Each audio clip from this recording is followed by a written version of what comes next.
The world is changing faster than ever. What used to take decades is now taking years or even months. What you see right now is the illusion that people have had for many decades about the workplace being this secure place to work the rest of your life. For the first time in the history of our nation, our children will not do as well as us. We've seen our friends get laid off, we've been laid off, we've had our pay cut. People are overworked and underpaid. They seem to have less time and less freedom. They live under constant pressure. This is going to be forced. And so even if your employer loves you, they may have to cut you. There's something wrong that on Monday morning, the heart attack rate increases by 35%. Technology is accelerating, job security is declining. It just doesn't seem like the old models of making a living are as reliable as they used to be. Every aspect of our lives, there's a better way out there, but we're still doing it the old way. We live in the greatest country on the planet, and there are a lot of people sitting around complaining and being cynical. Like everyone's whining about this old model, and I'm like, why don't you leave it? Look at all this over here. Look at all this opportunity. Since so much of our lives revolve around our work and the way we make our living, many people are thinking there just has to be a better way. The biggest challenge facing our world today is not making money, is what are we going to do with all the displaced, unemployed people? People are afraid that they're going to make the wrong decision. People are afraid of the unknown. People are afraid that maybe I don't have the skills. Hey, sports fans, industrial age is over. It's dead. It's dying. That's why going to school to get a job is an obsolete idea. A steady paycheck is an industrial age idea. Let's look at unemployment. 30–40% of the people are honestly not working, but would be working. What our government does is if you haven't found a job in 6 months, we don't call you unemployed. We pretend you dropped out of the labor force. I've often said that unemployment, particularly structural unemployment, that's unemployment due to technological changes, is the first sign of economic growth. Think of it, 10 people live on an island. They go out every day and fish. One day, new technology shows up. A missionary brings them a net. Now, using the net, one pilots the boat, one throws the net. 2 fishermen can do all the work 10 used to. That's a 500% increase in productivity, 2 doing the work of 10, in one day. You don't have to learn a lot to learn how to throw a net instead of throw a fishing line. The island's got a big problem, 80% unemployment. But the island still has all the wealth of the fish because the 2 people produce as much fish as 10 did. Now, of course, looking back in history, these changes used to take thousands of years. And during that time, we went into farming and transportation. Some of us became doctors and some teachers and lawyers, and we developed all these new professions and new manufacturing jobs. Today, these changes are occurring literally in one day when a new technological advance occurs, and we don't have the social structures to deal with it or to retrain the unemployed people. So one of the things that I think is interesting as I travel across the country and really travel around the world is the way that we work and the way we get paid for work is changing pretty dramatically. On a global basis, everything is being turned upside down because of the rapidly advancing technologies. They are eliminating many jobs, and we have been left with many people not prepared for the jobs that exist. A lot of demand in public companies was to squeeze out all the fat and to get just as much margin as we possibly could, and fat equals humans. So this idea of job security in information age is so obsolete, but it's still taught inside our school system, and that's where the problem starts. There's no financial education in the school system, and people are still trained to be employees to work for that paycheck. This is a chart on the middle class. What's happening in the middle class, those that went to school, their incomes have been coming down for years. And parents still say to their kids, go to school, get a job. Now what happens to all those middle class people who are dropping off the ends of the chart? Well, they become what's called working poor. And this is what happens to working poor. But they say poverty is ending. Well, poverty may be ending, but working poverty is going up. And this is food stamp usage. So food stamp usage in America is going through the roof right now, because people cannot earn what they call a living wage. Most people have experienced financial pressures that I think are probably greater than they have been in the past. If you're not working for yourself, then it's going to be a pretty hard road for a lot of people. Today, if you're going to control your future. The 40-40 plan is gone, where you can graduate from college and get a job and work for 40 hours a week for 40 years. That day is gone. So some of these charts actually tell you what's going on. And this is a really interesting one, you know. People are going back to school because if I go back to school, I'll get a nice job. But this is what's happening to, it's called Sallie Mae, which is the student loan guys. Student loan is going through the roof. It's now over $1 trillion, and student loan debt is worse than credit card debt. So when people stopped using credit card, the government got people into student loan debt. And the problem with student loan debt is you can never be forgiven. See, with credit card debt, you can declare bankruptcy and all's forgiven. But student loan debt, you can declare bankruptcy, you still owe it. It's the worst of all debt. But this is the next picture. Look at this chart here. This is what's happening to wages of college graduates. It's going down. So you go to college, you rack up all this debt, but you earn less money. Now, that's not that intelligent. Average person who's been working a lifetime in America today is ending their lifetime at 65 with about $41,000 in assets. They earned just enough to survive. Oh, I feel sorry for? I feel sorry for the person who dreads going to work, who is sick to their stomach on Monday morning, who hates their alarm clock, who gets a little glimmer of hope on a Wednesday because it's hump day and says, thank God it's Friday. And they live for those 2 days a week where they get to be themselves and they don't have to be around people they don't like, and they don't have to play the political game in the office, and they don't have to live this half life. The person that works 50 weeks a year just to be able to have the 2 weeks for vacation. And you know what happens to most of them nowadays? They don't have a vacation. They have a staycation. They have time off of work, but they don't get to go where they want to go because they're overextended. They've got all this debt. They got all this situation. They hate their alarm clock. They can't sleep until they're done. They have to spend most of their life in traffic.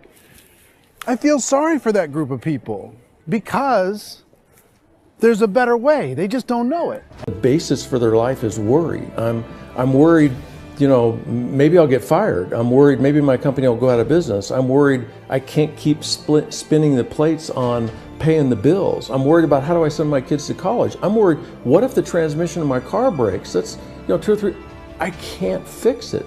People live in a sea of worry, and it eats at them. Those signs that people held up during the Depression didn't say looking for gainful employment in a cubicle. It said looking for work. Work is what we're looking for. Job is just a unit of measurement. Work is what we're going after. It's time to look in the mirror and say, it's not the economy, it's my economy. It's my little world of where I am. I need to improve. I'm not going to wait for the economy to come back because, frankly, the economy is doing great in this country. So here's the question. What do you think would give you the best chance to move up and get to the top 10%, the top 5%, the top 1% or beyond? In my opinion, and in the opinion of many, many experts, the answer is to become an entrepreneur, to become your own boss. The other status symbol really increasingly is lifestyle. And people who can own their own business, maybe even work out of their house, that, I tell you, people admire that. Like, gosh, I wish I could do that. The spirit of the entrepreneur is to be a risk taker and to be resourceful and unstoppable and to have a vision of yourself beyond where you are and not willing to settle for life as it is. Think about the great entrepreneurs. They're visionary. They have heart. They're willing to do today what others won't so they can do tomorrow what others can't. Personally, I don't think of the new economy, the old economy. I create my own economy. The entrepreneur's in control. I decide what the economy is going to be like. In the world of entrepreneurship, there are no limits. You can make as much as you want, depending on how much you want to work and how smart you are and how great a team you put together. Why in America, where anyone could be anything, would people want to give up their freedom and become effectively a modern-day slave, told shut up and be here every morning at 7:30, leave at 5:30, and do what I tell you? If people decide to become an entrepreneur and work for themselves, they have some traditional options, but they're riskier than you might think. Any kind of a retail business, retail build-outs, is extremely expensive. Even just these small little yogurt stores where they're putting little yogurt machines and you get all the different flavors, you're spending $200, $300, $400 grand to open a yogurt shop. I would love to buy a Dunkin' Donuts, but it's $500,000 or so to start. I don't quite have that just-in-case money. Risking lose it all, and most guys do 2 or 3 times, and even big guys like Branson, because I'm such a fan of his, half his companies don't work. If you make $1 million, your problems are going to go. If you make $1 billion, your problems are really going to go.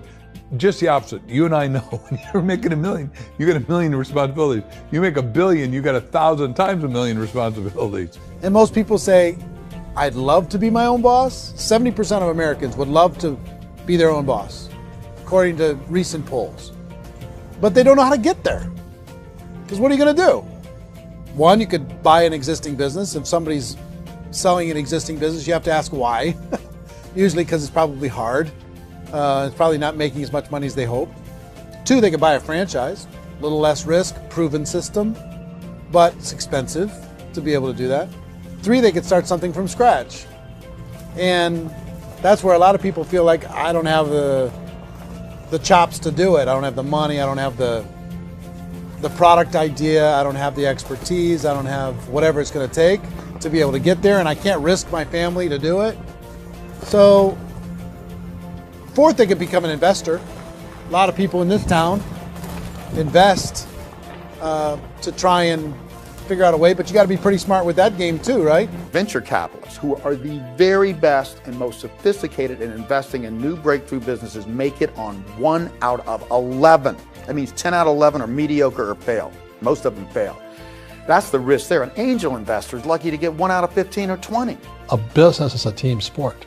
Like, I have to have accountants, I have to have engineers, I have to have system designers, I have to have sales, marketing, I have to have accounting, I have to have mission statements, I have to have legal and all that. The average Joe Schmo, even me, I go out there, I don't have the skills to put a business together. I think the bottom line for the 4 traditional options is they take money, sometimes a lot of it. They take expertise, and they take time.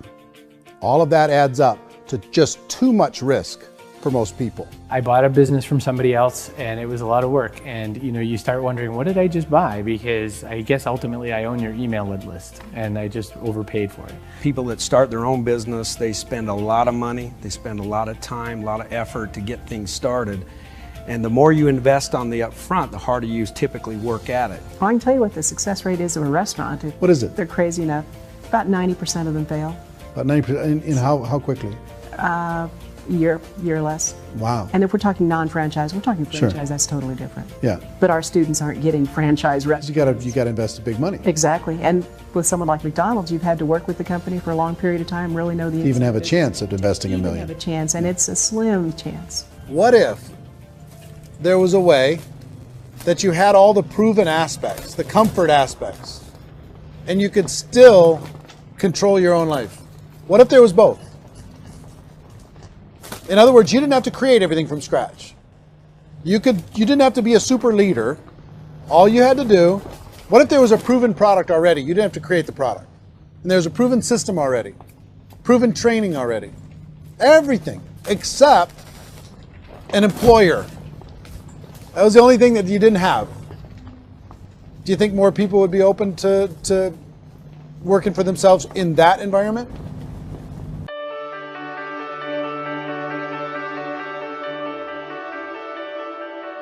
In our search for a better way to make a living, we've come to the conclusion that becoming an entrepreneur is actually safer than being an employee. And through our look at the entrepreneurial options, one particular path kept coming up from expert after expert. And I think most people will find it surprising because it's certainly a non-traditional business model. That model is for people to start their own business and become an entrepreneur through the creation of a network marketing business. Some people call it direct selling because the product is being sold directly from the manufacturer to the end consumer, cutting out the middlemen. Other people call it multi-level marketing, or MLM, because there are multiple levels of commissions paid. The most common term today is network marketing, because network marketing best describes using a large group of independent distributors, independent entrepreneurs, to move a product or service more efficiently. So my friend here, Donald Trump, and I, we always write about the network marketing industry. And the reason we support the network marketing industry is because it really is a business school for entrepreneurs. because most people come out of school looking for a paycheck. Oh, that's terrible. I went to network marketing like that. I think if it didn't exist, we should invent it. It is that good. When we see multi-billionaires adding network marketing companies to their portfolio of companies, that would be a clue. When we see people who are very famous authors and very famous business people endorsing the industry, that would be a clue. These network marketing companies aren't $50 million companies, they're billions and billions of dollars. They lead the stock market, they're major companies. When we're going to get it? You know, and you're going to school to work for a paycheck, but if you want to be rich, be an entrepreneur, and network marketing gives you the spirit to be an entrepreneur. A traditional company will spend up to 50% of their total revenue on marketing. Network marketing companies use a different approach. Instead of having all that extensive marketing expense, they utilize a network of independent distributors to do the marketing for them. Now, why do they do this? First, because word-of-mouth advertising is so much more effective today than traditional media advertising. Second, some products need to be explained or demonstrated, and an independent salesperson can do that more effectively than an ad campaign. Third, it's completely efficient. The company only pays for the marketing of their product if a sale happens and not before. 85% of all buying decisions in our society are made as a result of word of mouth or reputation. We're recommending things to each other all the time. You know, who's your dentist? Who's your doctor? Who's your lawyer? What detergent, are you using? What legal system are you using? What product are you using? We're talking to each other about the things that we love anyway. Matter of fact, network marketing can educate consumers probably better than any other form of marketing. It certainly can do better than advertising because advertising usually has a certain hype to it and you can only get limited information. So, network marketing trumps advertising. This is the marketing arm of the company. There's not money being wasted on bricks and mortar. There's not money being wasted on inventory that's sitting stagnant somewhere. There's not of employees standing around that don't have customers. These are people that are going to connect with customers. These companies allow people to become independent distributors for extremely low cost and with no minimum time or sales quota. Essentially, they own their own business and can provide as much or as little sales as they choose. In other words, the distributor gets all the benefits of traditional business ownership without the risk. The advantage of network marketing is the ease of entry, the low risk, and the low startup cost, because almost everything else has very high risk. You can get in for a minimal investment. You're buying into a system that's already been proven, products or services that have been proven to work. The keys to network marketing is providing an opportunity for the masses to get involved, providing an opportunity for the average person who doesn't have the resources to start their own business. Network marketing is the only industry that doesn't say your past determines your future. It looks at your past and says, okay, now what can we train you to do so you can have a great future? Every other employer out there wants to exploit you for what you already know, not teach you something new. Network marketing has the potential to save the United States and the world because it's going to teach people not to be employees, but to be entrepreneurs. According to the Direct Selling Association, if you add up all the network marketing companies around the world, they combine to do over $178 billion a year in retail sales. To give you an idea of how big that really is, the NFL, the National Football League, does approximately $9 billion a year. The music industry does a little more than $16 billion a year, and the movie industry does about $80 billion a year. Using a conservative average, network marketing companies pay their distributors about 40% of that $178 billion in the form of commissions, which adds up to more than $71 billion a year. That's almost $6 billion a month. It's almost $200 million in commissions every single day. So it's certainly working, and people are making serious money in network marketing. With the growth of the direct selling industry over the last 10, 15, 20 years, we've seen a broader understanding of the channel. We have seen more and more people getting involved in the business, so our penetration in the marketplace has increased, and thus the understanding in the marketplace of who we are has increased. And we've seen non-direct selling companies look at the direct selling model and say, something's going on there. People are making money, companies are being profitable, individuals are being motivated, product is being delivered to market, maybe we should explore this. Some people think only the people at the top make money. Well, let's take a look at that as well. In the network marketing profession, there are roughly 500 people in the world who earn over $1 million a year. If you round that number up to $2 million a year, that adds up to about $1 billion a year. That takes the $71 billion paid out each year down to $70 billion. So where does the rest of the money go? The vast majority goes to part-time people making anywhere from a few $100s a month to many thousands of dollars a month. It goes to people who choose to make it a full-time career move and earning even more than that. Every day, people are using the money they earn through network marketing to pay off debt, have more fun, and improve the quality of their lives. Everyone I know in network marketing has been doing that since the 50s. They go to work when they want to go to work. They stop working when they want to take time with their children to have a leisurely breakfast and discuss issues and drive them to school. They go back to work when they get home, wherever they're working out of. The biggest thing that I've seen is people that have become much happier in their life. MLM has probably made more millionaires of more people in more countries, and I've spoken to them in 67 countries, than any other single form of business, starting from nothing. If they have a choice between working a job for the next 10 years or working a network marketing business for the next 10 years, the result of working the network marketing business will be better. A lot of people within the industry go on and make this a career and do extremely well at it. Network marketing has been nothing but good for everyone I know that's been involved with it because they did it seriously and they played full out and they've been very successful. It's been a constant barrage of success stories and people showing off stuff that they got as a result of it. How many people are involved? Approximately 16 million Americans and 96 million people around the world are currently participating in network marketing. And in a recent poll, 82% of those people report a good, very good, or excellent experience with network marketing. So people are happy. So I've taken a look at the network marketing profession and really tried to understand why so many people are confused as to the validity of this as a business. One is this pyramid shape. People get really messed up with this pyramid. Oh, it's one of those pyramid things. So I just think there are a lot of haters out there who really don't understand the industry and say, oh, it's a get-rich-quick scheme. It's a pyramid. Well, corporate America is a pyramid scheme. You know what I mean? It goes like this. You have thousands of MBAs, let's say working for Ford or General Motors or Coca-Cola. If all these MBAs, they're all trying to get to here, that's a pyramid. Only one guy's going to make it. Every 10 years, one's going to make it. Whereas you look at network marketing, it's like this. So you're here, and your job is to develop other CEOs coming up behind you. So it's an inverse pyramid.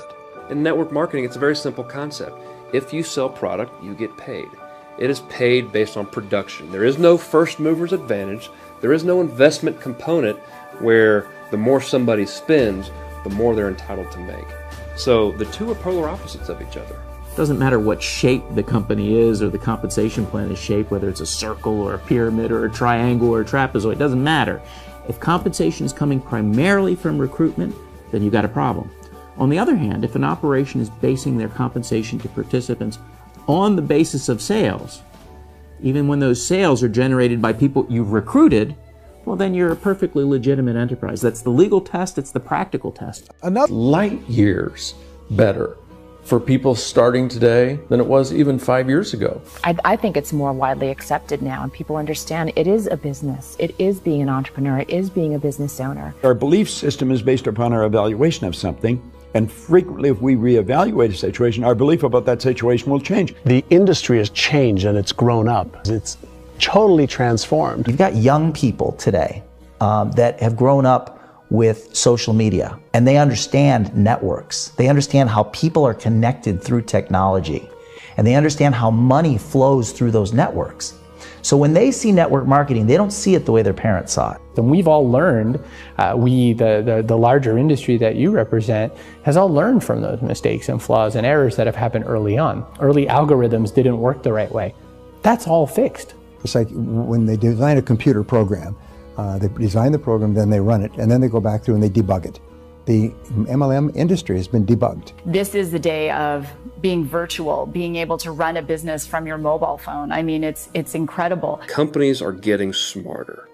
They're implementing more consumer protections. They're implementing more compliance training.